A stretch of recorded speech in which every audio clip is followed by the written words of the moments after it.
Okay? Okay. Second is this idea of context architecture. Okay? Quintner and Cohen did an article or a paper where they talk about pain as an aporia. What that is it's a space that we cannot access in another, right? And Dr. Mosley alluded to this when he talked about pain as the hard problem of consciousness, right? Qualia also is what this is talked about. We can't access another person's pain necessarily. We can throw up functional MRIs of what a person's brain is doing and what areas are lighting up when they are thinking about red, but that does not tell us about the redness of red, right? So we cannot access this. It's a subjective space that we own and we cannot share, unfortunately. So where I think that this comes into play for us, we also bring our own subjective space to the table when we are treating people. And then the third space is the table itself, the place, the environment that we're treating in, that we are interacting. It's that interactive space.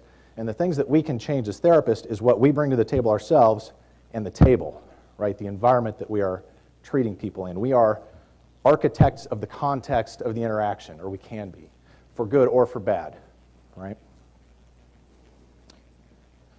So along with that is this idea of novelty. So if pain is an opinion, why might novelty be important? Something new, something novel, by definition, is something that we don't yet have an opinion of, right? So I view it as an opportunity, a blank slate, where maybe we can introduce something and alter that opinion or change that opinion or even get on a new track where a new opinion is got. But it can't just be novel. It can't just be something new that is meaningless. It needs to be in context, right? Okay? So we don't just want novel. We want novel in the context of being disarming. We want things moving in the direction of okay on the okay scale, right? That's the context. And think of it this way, if you want to think of some simple terms to take away from this. Context is everything. If you change the context, you change the story. And people are operating under a story, right? This is the story of our being.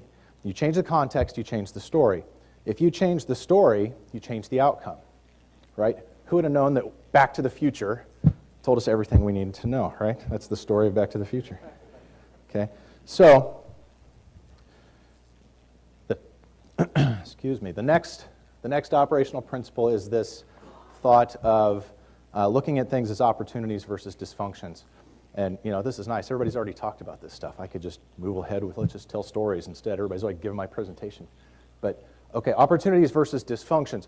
So when we are assessing people, so let's say we've already ruled out red flags, things that we might need to refer on or whatever, and now we're looking for some direction of what we're going to actually do with this person.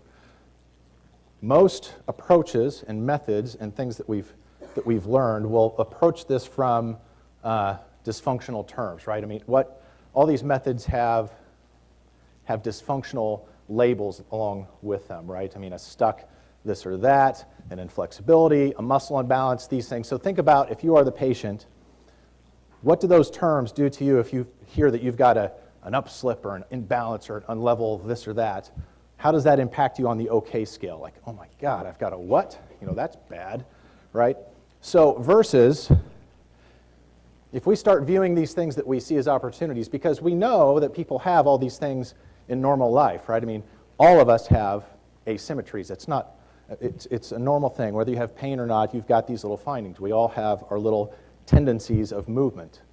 So what I suggest is that we flip the script and we start talking about these things as opportunities for change.